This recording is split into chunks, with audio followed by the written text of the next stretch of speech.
प्रस्तुत विषय है शूर्पणखा नासिका छेदन। प्रश्न रखा गया कि क्या भगवान राम के संकेत पर लक्ष्मण ने शूर्पणखा का नासिका छेदन वास्तव में किया था? शूर्पणखा की नाक वास्तव में कटी थी या नहीं, इस बात का विवेचन यहाँ किया जाएगा। गोस्वामी तुलसीदास जी ने रामचरितमानस में आरण्य कांड में इसका उल्लेख किया है। चक्रवर्ती नरेश महाराज दशरथ के आदेश पर पिता का आदेश मान करके राम 14 वर्ष के लिए वनवासी हुए।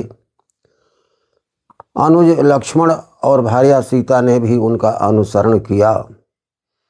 14 वर्ष में लगभग 11 साल तो वो चित्रकूट में ही रह गए थे, कामदगिरी पर्वत पर निवास करते थे। आगे दक्षिण भारत की यात्रा उन्होंने किया और फिर वर्तमान महाराष्ट्र में गोदावरी नदी के तट पर पंचवटी नाम का आश्रम बनाया था। वहीं राम, लक्ष्मण और सीता रहा करते थे। घटना वहीं की है।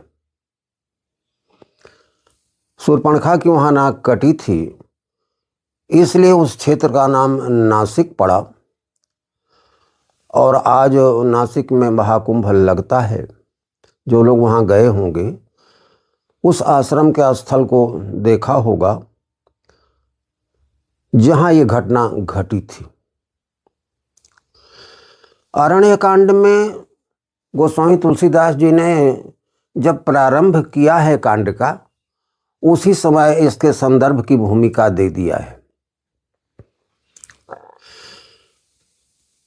उमा राम गुण गूढ़ पंडित जन पावहि विरति, पावहि मोह विमूढ़, जे हरि भगति न धर्म रति। अरण्य का अर्थ होता है जंगल। दंडक वन का ये क्षेत्र था। उस क्षेत्र की पहरेदारी रावण के अनुज खरदूषण किया करते थे। ये निशाचर मायावी होते हैं। जल में, थल में, वायु में इनके गमन की शक्ति होती है। माया का अर्थ होता है जो वास्तव में है नहीं पर होता हुआ नजर आए, बा माने नहीं या माने जो। वास्तव में सारा संसार ही परमात्मा के प्रकृति की माया है, लेकिन जो माया मनुष्य करता है उसको मानवकृत माया कहते हैं, और जो प्रकृति ने किया है वो प्राकृतिक माया है। हम और आप सभी माया रूप ही तो हैं। कभी बालक रूप में रहे, फिर तरुणाई में आए, वृद्धावस्था में आए, परिवर्तन हुआ, नया जन्म हुआ। ये सब माया का ही खेल है, लेकिन ये प्राकृतिक माया है। इस माया को परमेश्वर जानता है, मायापति जानता है। राम मायापति हैं। निशाचरों का संहार करने के लिए उनका अवतार ही हुआ था। पंचवटी आश्रम में रहते समय ऋषियों मुनियों के साथ, लक्ष्मण और सीता के साथ ज्ञान वैराग्य की कथाएं हुआ करती थीं। दंडक वन में घूम घूम करके ऋषियों के आश्रम पर जाया करते थे। उन्होंने हड्डियों का ढेर देखा, पूछा। ऋषियों ने कहा था, निश्चर निकरो सकल मुनि खाए, असुनि रघुबीर नयन जल छाए। हे महाराज, निशाचरों ने ऋषियों मुनियों को वार करके खा लिया है। उनका हरोहर यहाँ इकट्ठा कर दिया है। ये हड्डियों का ढेर उन्हीं का है। राम के नेत्रों में आंसू आ गए और उन्होंने भुजा उठा के प्रण किया था। निश्चरहि न करऊं मही, भुज उठाई पनकीन, सकल मुनिन के आश्रमन, जाई जाई सुख दीन। ऋषि मुनियों को निर्भय किया, प्रतिज्ञा कर लिया था। निश्चरहीन करूं मैं, निशाचरों से धरती को खाली कर दूंगा। घटनाक्रम आगे बढ़ता है। एक समय एक घटना घटती है। पंचवटी में भगवान राम, लक्ष्मण और सीता विराजमान थे।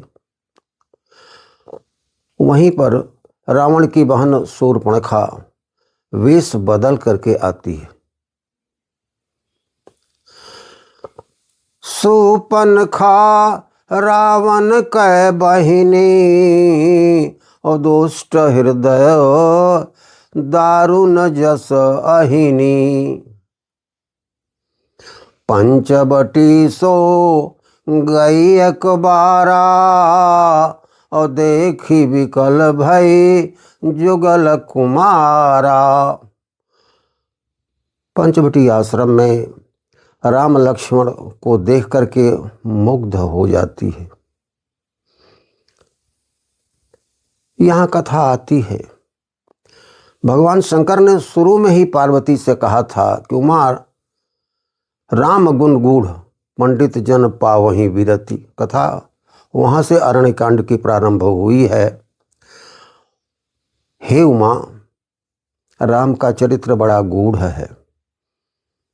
ज्ञानियों को उससे विरक्ति मिलती है, और जो मूढ़ होते हैं उन्हें विमुक्ति नहीं मिलती, बल्कि और माया के बंधन में वो फंसते हैं। यही बात यहाँ पर गरुड़ जी को समझाते हुए काकभूषुंडी जी ने भी कहा है। भ्राता पिता पुत्र उर्गारी, पुरुष मनोहर निरखत नारी। हे गरुड़ जी, कामांधन नारियों के लिए भ्राता पिता पुत्र आदि में कोई भेद नहीं होता, वे स्वेच्छाचारी होती हैं। स्वेच्छाचारिणी शूर्पणखा ने सुंदर रूप बनाया युवती का। यद्यपि वह प्रौढ़ा थी, युवती का रूप बना करके, सुंदर रूप बना करके, माया का रूप बना करके मायापति को ही ठगने के लिए जाती है, राम के पास जाती है। रुचिर वेश धरे प्रभु पही जाए, और बोली बचन अधिक मुस्काई। स्वेच्छाचारी नारियों का ये लक्षण है। पर पुरुष के सामने जाकर के मुस्कान भरी दृष्टि से वो अपनी बात कहती है। मौसम पुरुष न तो समना, तुम तो सम पुरुष न मौसम नारी। अयह संजोग विधि रचेउ विचारी। हे कुमार, तुम्हारे जैसा पुरुष और मेरी जैसी सुंदर नारी विधाता ने कोई दूसरी नहीं बनाया, और इसीलिए अब तक मैं अपने वर की खोज में घूम रही हूं। ताते अब लगे रहूं कुमारी, मनु माना कछो तुम ही निहारी। कितनी चालबाजी से भरी हुई बात करती है, माया का रूप बनाई है तो प्रौढ़ा। मायापति को ठगने के लिए कह रही है। विधाता ने यह जोड़ी खूब सोच समझ करके बनाया है। मैं तेरा वर्ण करना चाहती हूं, मेरे समान नारी, तेरे समान पुरुष और तो कोई है नहीं।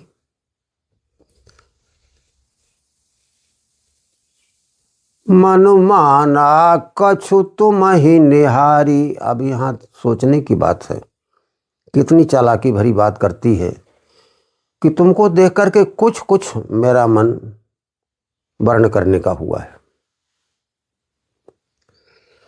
तो सम पुरुष नमो सम नारी, अयह संजोग विधि रचउ विचारी। ताते अब लगे रहूं कुमारी, मनु माना कछु तुम ही निहारी। भगवान सीता की तरफ देखते हैं। सीता ही चितई कहऊ रघुराई, सीता ही चितई कहऊ तब बाता, आहई कुमार मोर लघु भ्राता। उससे भगवान कहते हैं कि हे सुंदरी, ये सीता तो मेरी भार्या है, ये मेरा भाई कुमार है। इसी संकेत के द्वारा उन्होंने लक्ष्मण की ओर भेजा। सीता ही चितई कहऊ प्रभु बाता, आहई कुमार मोर लघु भ्राता। जैसी तुम कुमारी हो वैसे कुमार के यहाँ मैं भेज रहा हूँ। लक्ष्मण के पास जाती है, माया दिखलाती है। लक्ष्मण तो समझ गए थे। सुंदरी सुनो जिनकर मैं दासा, सुंदरी सुनो जिनकर मैं दासा, पराधीन नहीं मोर सुपासा। प्रभु समर्थ कौशलपुर राजा, सो सब करही जो सब करही उन्हीं सब छाजा। लक्ष्मण कहते हैं कि मैं तो इनका दास हूँ, जो कुछ इनका संकेत होगा वही मैं करूँगा, मैं स्वतंत्र तो हूँ नहीं। नाराज होती है और सीता को त्रास देना शुरू करती है। उसे समझ में आया कि इसी नारी की वजह से ये दोनों हमसे शादी करने को तैयार नहीं हो रहे हैं। भयंकर रूप बना करके डराने की कोशिश करती है। उस समय भगवान ने एक लीला किया है। सीता ही सभयो देखी रघुराई, सीता ही सभयो देखी रघुराई, कह लक्ष्मण सन शयन बुझाई। संकेत करके शयन करके लक्ष्मण को भगवान राम ने इशारा किया। तो हुआ क्या? लक्ष्मण अति लाघव सो नाक कान बिनु कीन्ह, तहि कर मन रावण सन मनहु चुनौती दीन। लक्ष्मण अति लाघव सो नाक कान बिनु कीन्ह, तहि कर सो रावण ही पही मनहु चुनौती दीन। यहाँ इस घटना पर आप विचार करेंगे। वहाँ ऋषियों के सामने अस्थि पंजरों का समूह देख करके राम ने जो प्रण किया था, उस प्रण को पूरा करने की बेला आ गई और मानो इसी घटना के बहाने रावण को चुनौती दे दी गई। मुख्य प्रसंग यहाँ से शुरू होता है। जहाँ ये घटना घटी थी, ना कान कटी थी, उस क्षेत्र को नासिक कहते हैं। आज महाराष्ट्र में पड़ता है। गोदावरी के तट पर ये आश्रम है जहाँ ये घटना घटी थी। आज तो वहाँ बड़ा अच्छा शहर बस गया है और वहाँ कुंभ मेला भी लगता है। जो लोग वहाँ गए होंगे उस आश्रम के लोकेशन को जानते होंगे। गोदावरी के तट पर ये पंचवटी की घटना है। प्रसंग यहाँ से शुरू होता है। शूर्पणखा की नाक कटी। कान कटने के बाद वो पहले जाती है खरदूषण के पास और खरदूषण से कहती है कि ऐसी ऐसी घटना घट गई, तुम कैसा पहरा दे रहे हो। खरदूषण सोचता विचारता नहीं, लाव लश्कर लेकर के आ जाता है। राम ने एक ही बाण मारा, खरदूषण की सारी सेना आपस में एक दूसरे को राम समझ करके लड़ करके कट कर मर गई और कोई संधान राम को करना नहीं पड़ा। जैसी माया इन सबों की, मायापति ने उससे भी बड़ी माया किया। खरदूषण का संहार हो गया। विकल होकर के शूर्पणखा रावण के पास जाती है, सारा वाकया बयान करती है और कहती है, करहु पान सोवहु दिन राती, सुधि नहीं तव सिर पर आराती। राज की रहई नीति बिनु जाने, अघ की रहई हरिचरित बखाने। रात दिन मदिरापान करके सोए रहते हो, तुम्हारे सर के ऊपर, राज्य के ऊपर जो खतरा मंडरा रहा है उसको तुम नहीं जान पाते। ऐसी ऐसी घटना घट गई है। अपने नाक कान को दिखा करके वो कहती है कि इनसे बदला लिया जाना चाहिए। आगे प्रसंग बहुत सा आया है, उसका वृतांत मैं यहाँ दिखाना नहीं चाहता। मेरा उद्देश्य बस यही बताना है कि क्या शूर्पणखा की नाक और कान वास्तव में कटे थे या कोई और बात है। यहाँ मेरा कहना यही है कि शूर्पणखा की नाक कान वास्तव में नहीं कटी थी। भगवान राम मर्यादा पुरुषोत्तम कहलाते हैं। इन्होंने रावण का भी संहार करने से पहले बहुत प्रयास किया है सुधारने का। क्या इस नारी के नाक और कान को लक्ष्मण के द्वारा वो कटवा दिए होते तो फिर मर्यादा पुरुषोत्तम कहाँ रहते। लेकिन मर्यादा पुरुषोत्तम है, उन्होंने मर्यादा का पालन किया है, प्रयास किया था। लेकिन जब नाक कान कटने की ही बारी आ गई तो लक्ष्मण को संकेत किया था नाक कान कटी। लेकिन मैं यहाँ यह बताना चाहता हूँ कि यह नाक कान वास्तव में शूर्पणखा की नहीं कटी थी। शूर्पणखा तो प्रौढ़ा थी और प्रौढ़ा ने माया का रूप बनाया था, कुमारी का रूप बनाया था। उसका रूप तो माया का था ही, नाक कान सब माया के थे। नकाब था, उस नकाब को लक्ष्मण ने धनुष से हटा दिया था। नाक कान सब उघर करके सामने वास्तव में आ गए थे, वास्तव में कटा पिटा नहीं था। आप ये सोच सकते हैं कि शूर्पणखा रावण की बहन है, रावण लंकाधिपति है और माया का सम्राट है। उसकी बहन की नाक कान कट गई तो भला बताइए, अस्पताल में कहीं जाने का उल्लेख है? जिसकी नाक कान कटेगी वह डिस्पेंसरी में जाएगा, और वो भी लंकाधिपति रावण की बहन है, उसके साथ तो तमाम अंगरक्षक रहते रहे होंगे।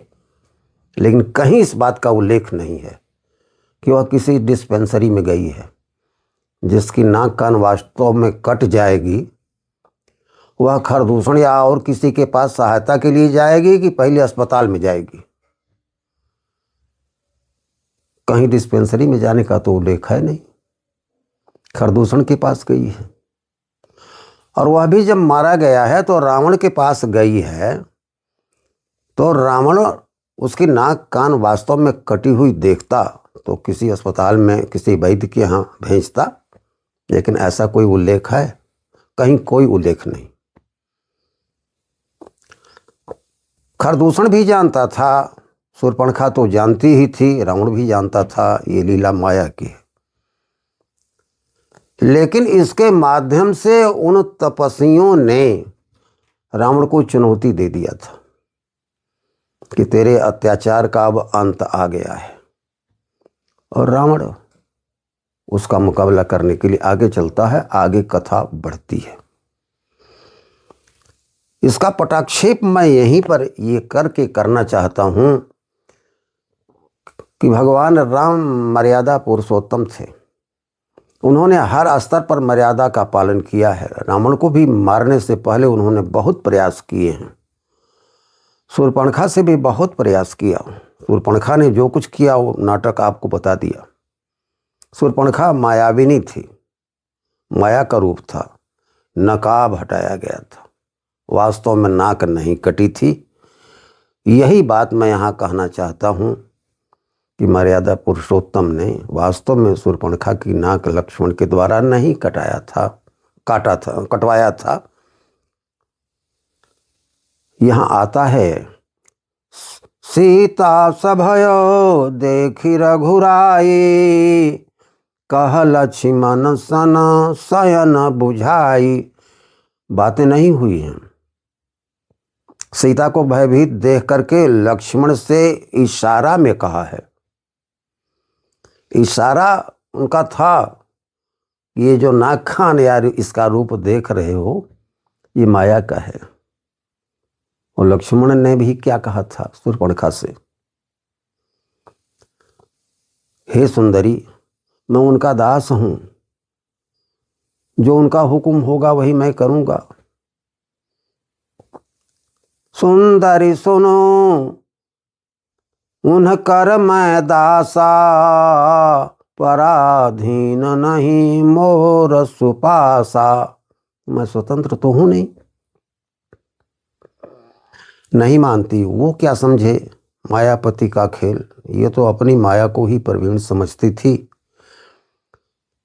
लक्ष्मण अति लाघव सो नाक कान बिनु कीन। यहाँ शब्द आया है, लक्ष्मण ने अति लाघव, लाघव का मतलब होता है बहुत स्फूर्ति से, बड़ी तेजी से शूर्पणखा को नाक कान विहीन कर दिया। ते ही कर सो रावण ही पही मनहु चुनौती दीन।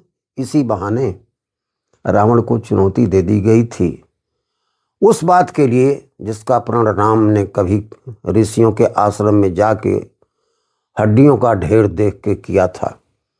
किन्ने से चरहे न करऊ मही, भुज उठाई पन कीन। सकल मुनि के आश्रमन, जाई जाई सुख दीन। सज्जनों, ये जो लीला हुई है, इस लीला में मायाविनी शूर्पणखा और मायापति राम और उसके विज्ञ पुरुष लक्ष्मण का ये नाटक है। वास्तव में शूर्पणखा की नाक काटी नहीं गई थी।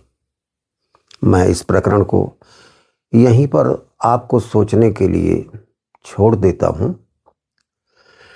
ये विचार आप अपने मन में लाएं। मर्यादा पुरुषोत्तम को प्रणाम करें। आरण्य कांड के उस सोरठे पर ध्यान दें जहाँ भगवान शंकर ने पार्वती से कहा था, उमा राम गुण गूढ़ पंडित जन पावहीं विरति। राम का गुण गूढ़ है। हे पार्वती, शंकर जी कहते हैं जो परम पुरुष विद्वान लोग हैं उनको उससे वैराग्य की प्राप्ति होती है, भक्ति की प्राप्त होती है, लेकिन वहीं पर मूढ़ लोग इसमें फंसते हैं। उमा राम गुण गूढ़ पंडित जन पावहीं विरति, पावहीं मोह विमूढ़, जे हरि भगति न राम रति। भगवान में जिनकी रति नहीं है, भक्ति नहीं है, ऐसे लोग फंसते हैं। शूर्पणखा यहाँ फंसी है। गोस्वामी तुलसीदास ने अरण्य कांड के प्रारंभ में ही सोरठे को लिख करके पूरे कांड की पृष्ठभूमि दे दिया है। बंधुओं, गरुड़ जी ने भी जब प्रश्न किया है उस समय काकभूषुंडी ने कहा था भ्राता पिता पुत्र उर्गारी, पुरुष मनोहर निरखत नारी। जो कामंद नारियां हैं उनके लिए भ्राता पिता पुत्र आदि में कोई भेद नहीं होता। ऐसी स्वेच्छाचारिणी नारी वह थी शूर्पणखा, जो प्रौढ़ा होकर के कुमारी का वेश बनाई थी। तो नाक उसके, कान उसके कटे नहीं थे, नकाब हटाया गया था। और इसके बाद आगे जो कथा हुई है आप जानते हैं, उसमें मैं जाना नहीं चाहता। यहाँ इस कथा को यहीं विश्राम देना चाहता हूँ। ओम शांति शांति शांति।